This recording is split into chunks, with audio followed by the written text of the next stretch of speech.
I used to think my biggest problem was that I just wanted to do the wrong thing. Like, I just inherently wanted to walk right back into the fire. Right. Yeah, we all start there. But as I got further into recovery, I realized my actual biggest problem was that my mind was incredibly good at convincing me the wrong thing was the right thing. Oh, absolutely. That is the scariest part of this journey. We are so good at lying to ourselves. I mean, we can justify absolutely anything. We really can. And that is exactly why we are back at the Crosstalk Cafe today. We are looking at a warning sign that every single person in recovery simply needs to memorize. Yeah, we have to memorize it because it happens to all of us. Right.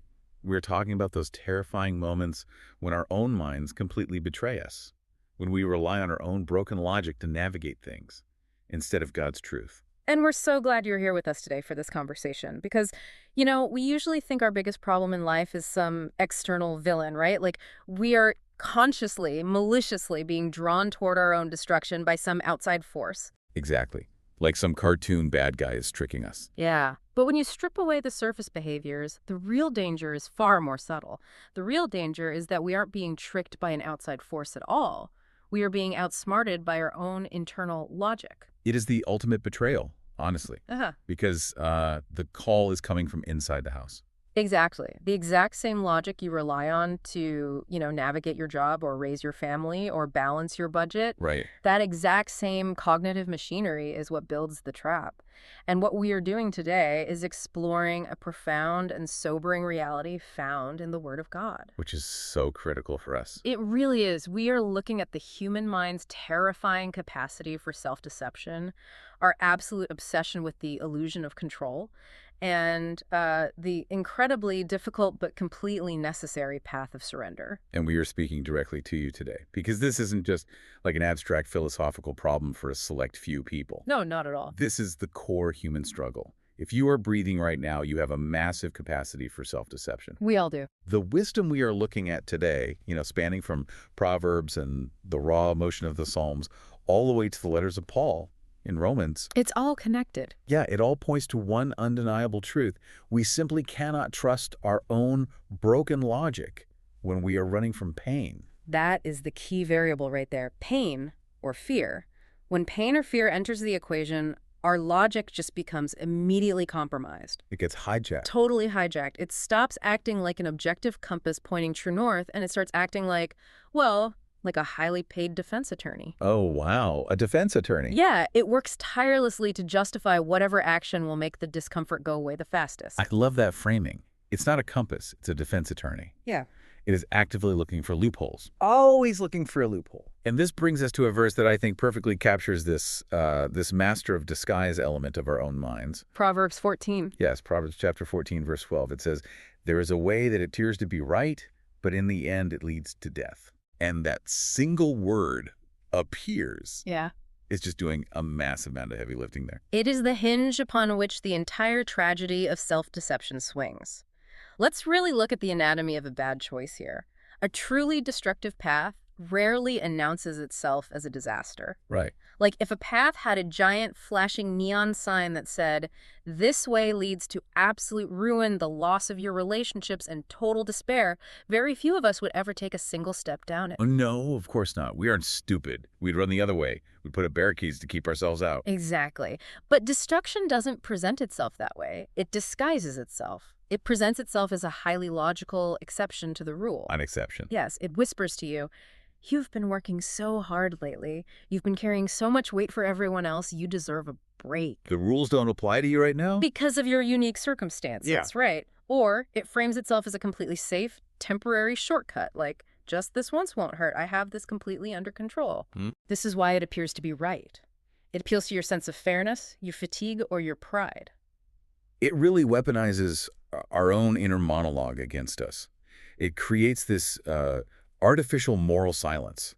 Like it listens to the frequency of our guilt or the alarm bells of our conscience. Yes. And it generates an inverted frequency of justification. I'm only doing this because they treated me badly, or I'm only hiding this because they wouldn't understand. That is a brilliant way to conceptualize it. The artificial silence feels like peace, which is why the path appears right.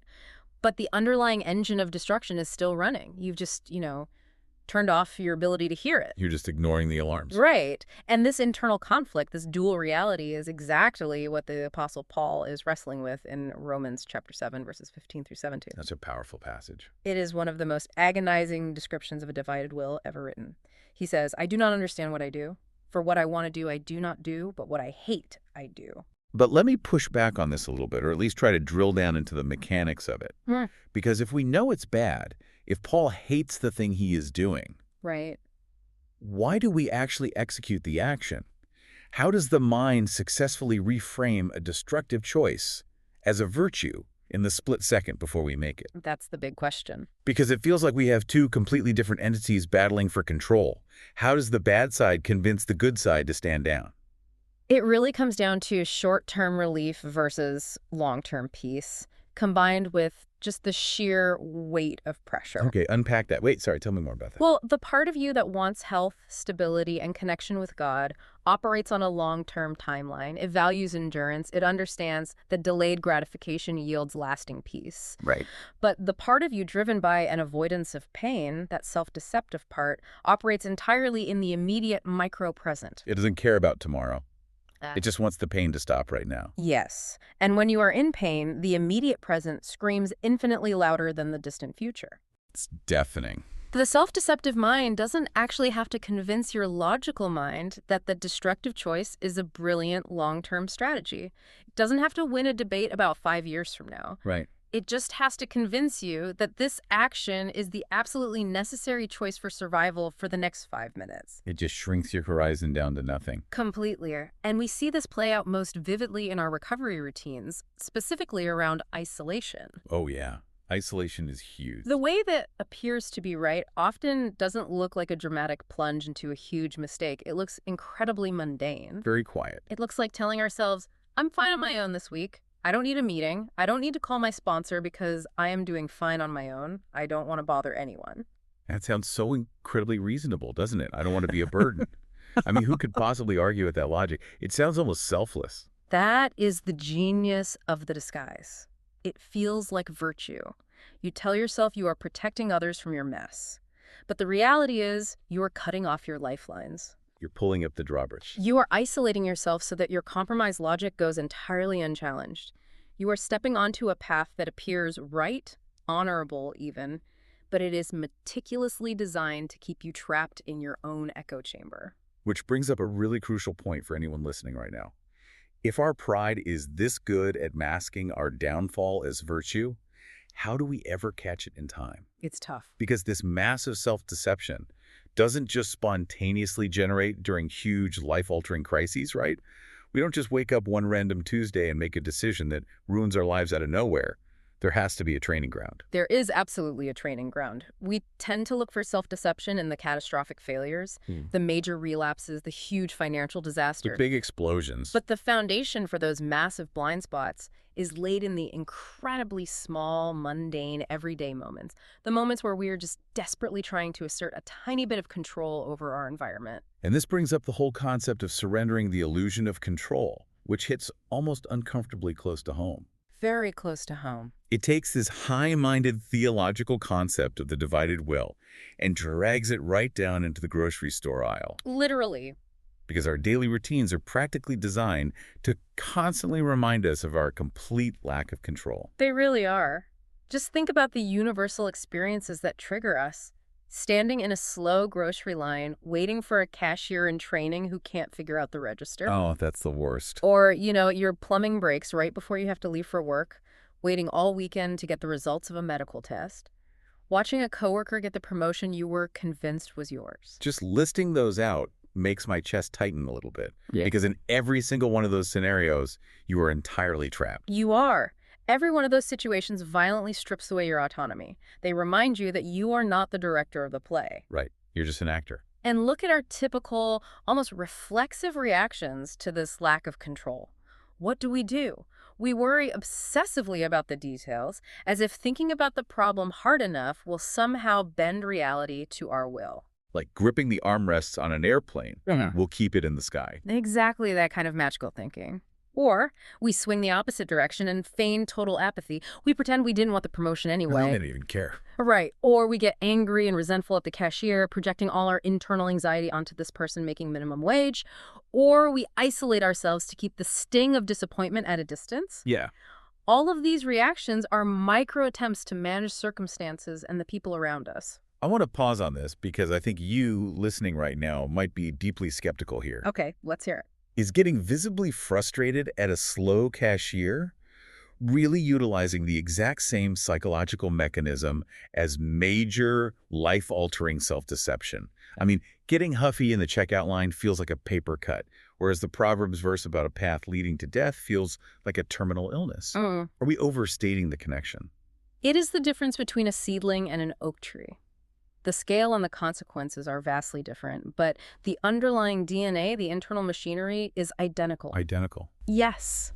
Think about it. When we get intensely angry at the cashier, what is the narrative we are constructing in our heads? We are telling ourselves, the world should operate according to my timeline. Right. I'm in a hurry. My schedule is the center of reality. Because this situation is deviating from my timeline and injustice is occurring and I have the moral high ground to be furious, we are fundamentally refusing to accept powerlessness in a very small thing. It's like a depletion of what we might call our reality acceptance budget. Oh, that's good. You only have so much capacity in a day to accept that the world doesn't revolve around you. If you are constantly draining that budget, fighting reality at work, or fighting reality when the plumbing breaks, you have nothing left. So you demand control in the grocery line. That is a phenomenal way to look at it, and living in that constant state of low-level resistance to reality is incredibly draining. It leaves you totally weary. So weary. More importantly, when we constantly fight reality in the small things, we build and reinforce an illusion of control. We tell ourselves a story that we should be in charge. We are essentially practicing the art of rejecting reality. We're building muscle memory for denial. Exactly. So when a massive, life-altering crisis hits, your mind has already been conditioned to reject any truth that makes you feel powerless. You will absolutely trust your own broken logic in the crisis because you've already established the baseline that your way is the right way in the checkout aisle. You've cast yourself as the master of ceremonies. You think you're seamlessly directing everything. But in reality, you're just standing there yelling at a thunderstorm. Yeah. And the most dangerous part of this illusion of control isn't just what it does to our own anxiety. It's what it makes us do to other people. Which brings us to the hypocrisy of judgment. How we use the visible failures of others as a smokescreen for our own hidden chaos. This part of the conversation is going to require some really careful navigation because we have to look at a deeply provocative comparison. It is provocative, but so necessary. It's about how pride cuts us off from God and absolutely prevents us from recognizing our own powerlessness. To illustrate this, let's place two very different scenarios side by side. Okay. On one hand, imagine a news story that would distress any rational human being.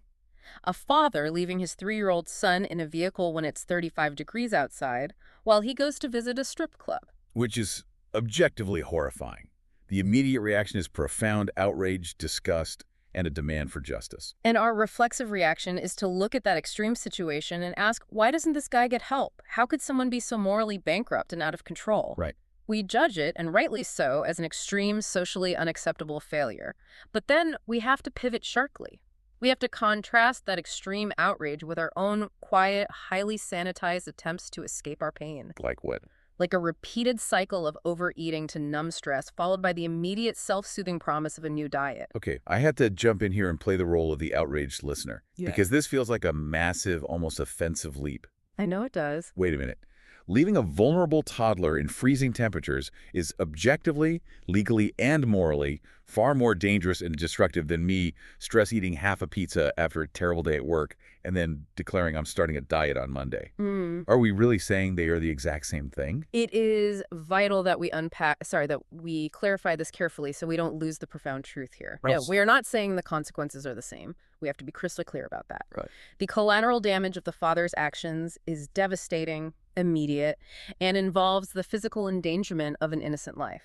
Stress eating does not leave a child in the freezing cold. The external realities are worlds apart. Okay, good. Because if we don't acknowledge that, The listener's denial is going to turn on immediately, Yeah. and they'll reject the entire premise. Exactly. But we are being challenged to look past the external consequences and examine the internal architecture of the behavior. If you strip away the social acceptability and the collateral damage, what is the root mechanism driving both actions? The root mechanism. The root mechanism is identical. Both behaviors stem from a profound refusal to admit powerlessness over a compulsion and a desperate attempt to manage pain through escape. The father is using the club to escape whatever internal agony or compulsion he is running from, fully blinded to the reality of his actions. Yes. And the dieter is using the food to numb their own internal stress, also trapped in a closed loop of behavior where they are both the master and the slave. Yes, precisely. Both are operating under the illusion that they can manage the unmanageable. The father probably told himself, I'll just be in here for 5 minutes, the kid'll be fine. The dieter tells themselves, this is the last time, tomorrow I take control. Wow. Both are textbook examples of self-deception, the way that appears to be right in the immediate present. But the truly insidious part is how we weaponize the father's extreme failure. We look at the social unacceptable lack of control, we feel that rush of righteous outrage, and psychologically we use that outrage to justify our own acceptable lack of control. It is a brilliant subconscious form of deflection. Pride uses the obvious, messy failures of others to keep our own pristine self-deception intact. It's a smokescreen. As long as I can point to someone whose life is visibly, dramatically more unmanageable than mine, I don't have to face my own denial. The mind says, see, I'm not that bad. I don't need to ask for help. I don't need to surrender my life to God because I'm not leaving kids in freezing temperatures. I just have a little stress-eating habit. So the outrage isn't even really about justice for the child. It's a defense mechanism. It's a heavy barricade we build. Yeah. It's a way of proving to ourselves that we are still in the healthy category. Right. There is a way that appears to be right. And sometimes that way is just pointing a judgmental finger at someone else who is doing visibly worse. And this dynamic keeps us locked in an endless, draining cycle of escape. We keep trying to manage our unmanageable internal lives, soothing our pain with behaviors that ultimately don't work, while refusing to ask for real structural help because our pride tells us our problems aren't real problems. Which means, if our pride is that effective at defending our denial, we eventually have to hit a wall.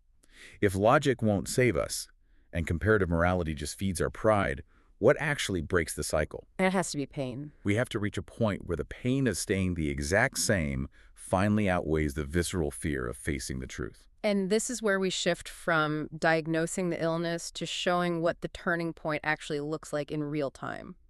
We look at Psalm 6, verses 1 through 3. It is a raw, unfiltered cry from David. It's so powerful. It reads, "Have mercy on me, Lord, for I am faint.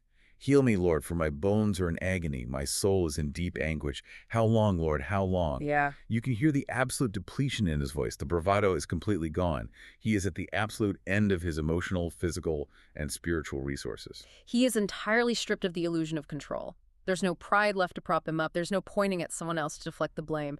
There's only the undeniable, crushing reality of his own agony. It's just him and the truth. And if we want to be rid of our pain, we need to face it and work our way through it. Denial only delays the inevitable collision with reality. I always wonder about this aspect of human nature.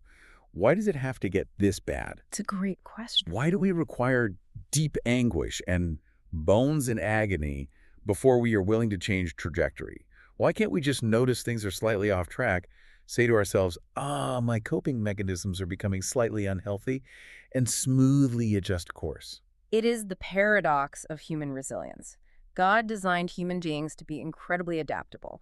We can endure staggering amounts of physical and emotional hardship. Right. But in the context of self-deception, that resilience becomes our own worst enemy.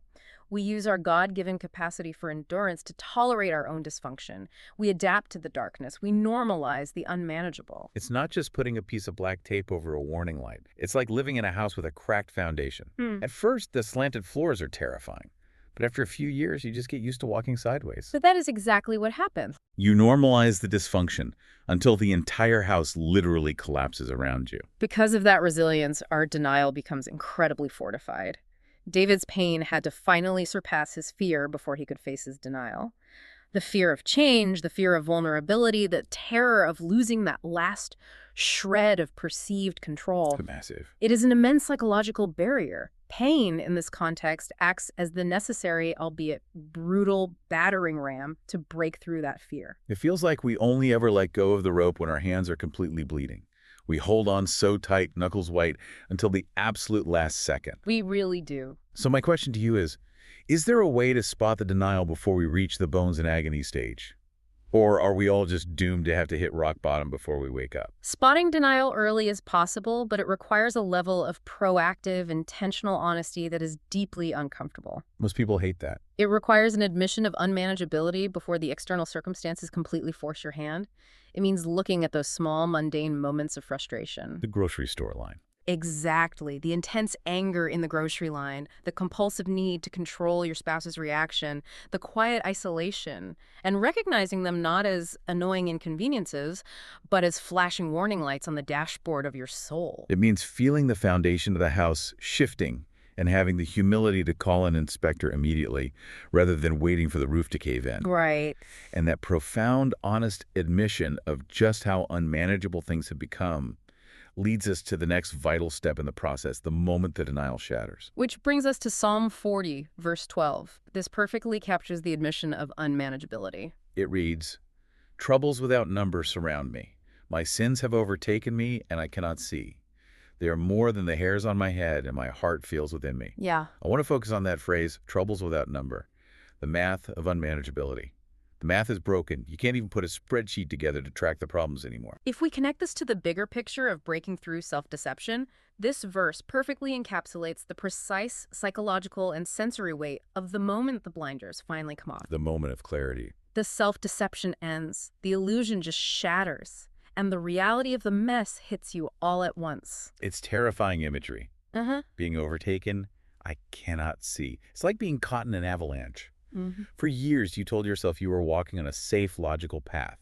You justified every step. It appeared to be right. Right. And suddenly, the snow gives way. You tumble, and when you finally stop moving, you are buried under 10 feet of snow. You literally cannot see. Up and down lose all meaning. The logic, the vision, the master plan you had for your life, it is all instantly gone. Notice the brilliant progression in the text of the verse itself.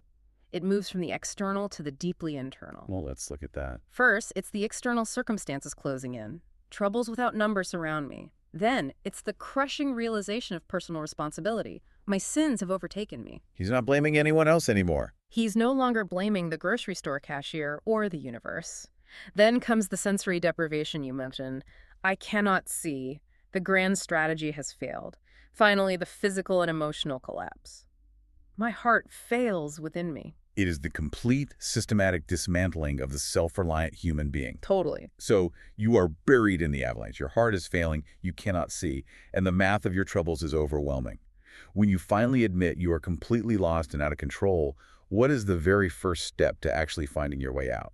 The very first step to finding your way out is realizing you cannot dig yourself out. No. Any attempt to use the exact same broken logic that marched you right into the avalanche to somehow engineer your escape will only bury you deeper in the snow. You can't use the illness to cure the illness. Yeah. The broken logic cannot fix the disaster it caused. Precisely. Finding the way out means we have to stop trying to be the ultimate guide. We have to officially, permanently resign from a job we were never qualified for in the first place. Playing God. Now, playing God is a phrase that sounds massive and, egomaniacal. I imagine a lot of people listening are thinking, I don't think I'm God. I'm just trying to pay my mortgage and get my kids to school on time. Sure. But this concept is framed in a way that strips away all our plausible deniability. It anchors the concept in a very stark binary presented in Matthew chapter 6, verse 24. No one can serve two masters. You cannot serve both God and money. But we can expand this principle beyond just wealth to the concept of the ultimate idol, the self. The master we are most fiercely loyal to. Right. The simple, unavoidable truth presented here is a choice.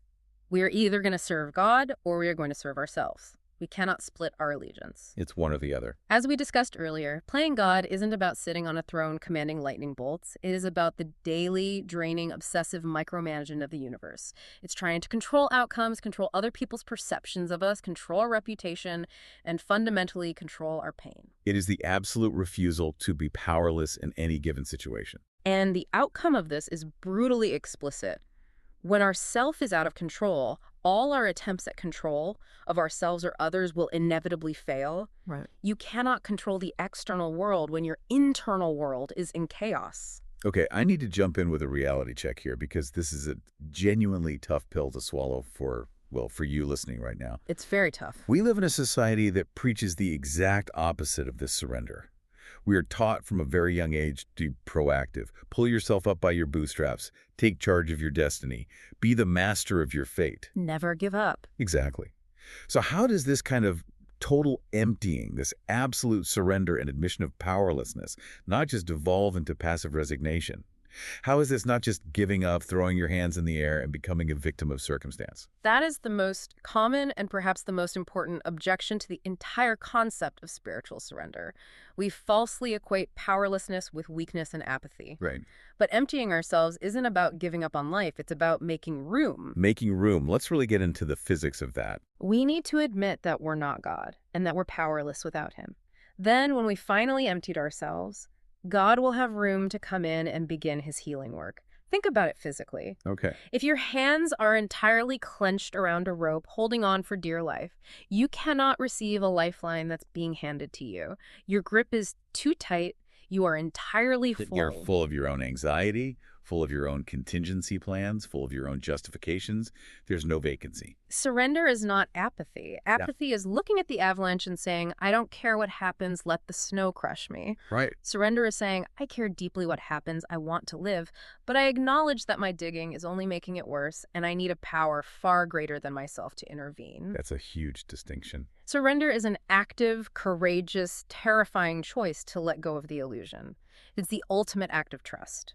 You aren't resigning from life. You are resigning from the management position you are terrible at. I'm officially firing myself as general manager of the universe. That is incredibly liberating.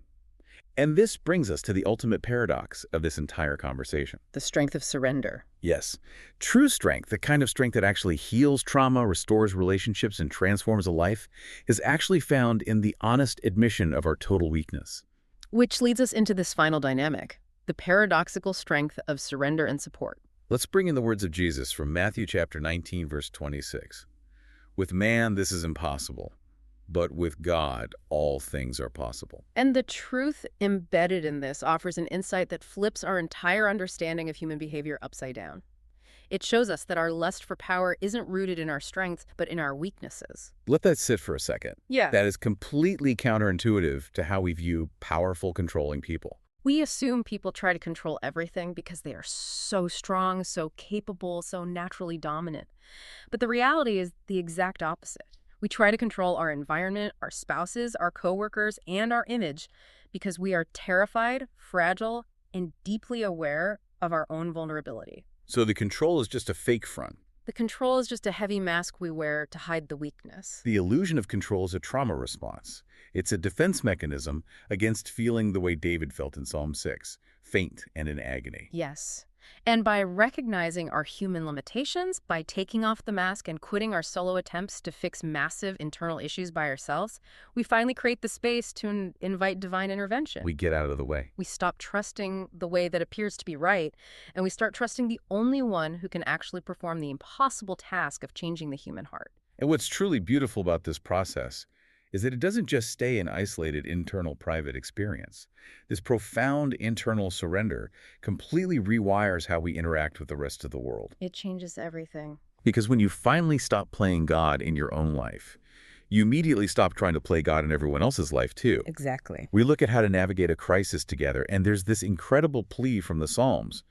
But you, Lord, do not be far from me. If we synthesize these final ideas, we see a complete paradigm shift in human relationship.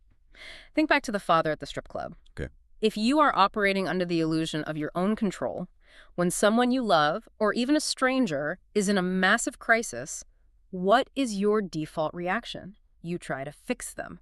You offer unsolicited advice. Right. And if they won't let you fix them, you shame them, you judge them, because their chaos is a threat to your illusion of an orderly world. Because if they can fall apart that completely, I can fall apart that completely, and my denial can't handle that reality. So I have to condemn them to protect myself. Exactly. The judgment is self-protection. But if you've actually gone through the brutal process of surrender, if you have admitted your own terrifying capacity for self-deception, if you have felt the overwhelming math of your own unmanageability and realized you couldn't save yourself, how can you possibly shame someone else? You physically can't. It completely strips away your resume, all your qualifications, to be the judge and jury of someone else's life. Yes, it does.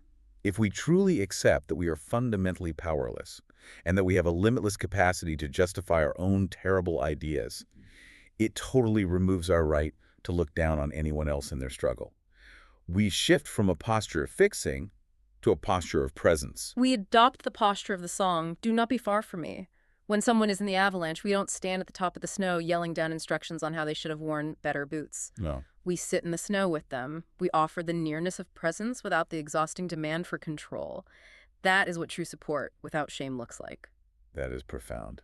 Okay, let's take a breath and look back at the incredible journey we've just been on together. It's a lot to take in. We started with this terrifying, sobering reality that self-deception is often our mind's default setting when we are in pain.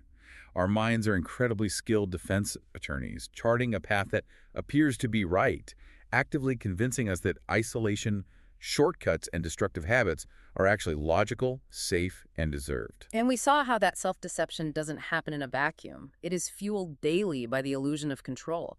From getting furious in the grocery store line to trying to micromanage our biggest fears, we constantly fight against reality. We just fight and fight. And that fight breeds worry, anger, and a judgmental spirit that only isolates us further and deepens the denial. Right, the endless cycle of escape. But the turning point, the strange, uncomfortable grace built into the system, is the pain.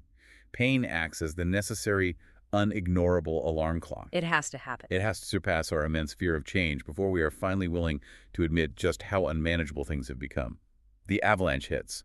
The math of our troubles overwhelms us, and we are forced to see that our own logic has entirely failed. Which brings us to the ultimate paradoxical solution: firing ourselves. Total surrender. Acknowledging that our desperate lust for control is born of our weakness and terror, and choosing instead to invite God's impossible strength into our profound limitations. It's the only way. It is the only door to true, lasting healing, and it's the only way we can ever learn to truly sit with others in their pain without the hypocrisy and judgment. It is a sobering reality, but ultimately it is an incredibly hopeful one, because the truth is, we don't have to carry the weight of the world. We don't have to be the manager of the universe. We just have to be honest about the fact that we can't do it. That's right. As we wrap up our time today at the Crosstalk Cafe, I want to turn this directly back to you, the listener. We've talked a lot about the theory, the theology, the psychological mechanisms, but let's make it personal before you go. This is the most important part. Think about the right paths in your own life right now. I want to leave you with a final lingering question. What is a safe path you've been justifying to yourself lately that, deep down is actually a trap? What is the one area of your life you are still desperately trying to control in your own power? Terrified of what might happen if you finally let go. Let that question sit with you today. Don't rush to justify it. Let the silence do its work. Just sit with it. Now, before we close out entirely, we want to invite you to join our community at Peters Creek Baptist Church in South Park, Pennsylvania. We'd love to see you there. Our weekly Friday schedule looks like this. At 6:30 p.m., we have large group worship. Then, from 7:30 to 8:30 p.m., we have gender-specific small groups. And finally, from 8:30 to 9 p.m., we meet right here at the Crosstalk Cafe. And we have a special dinner announcement. Our next dinner will be held Friday, May 29th from 5:15 to 6 p.m. Oh, the dinners are the best. They really are. We will be serving seasoned ground beef and chicken tacos, soft tortillas and hard shells, cilantro rice, seasoned black beans, and chips and salsa. Toppings include lettuce, tomato, shredded cheese, salsa, and sour cream. Sounds amazing. The cost is $5 for adults, $3 for ages 6 to 17, and children 5 and under eat free. There's a $25 maximum per family. Now, if you are not local to us, please find a Celebrate Recovery near you by heading to crlocator.com and entering your zip code. It's a great resource. And for any other questions, you can email Craig Amstone at craig.amstone@gmail.com or contact the church office at info@pcbc.churchchurch. Thank you so much for joining us for this conversation. We'll see you next time.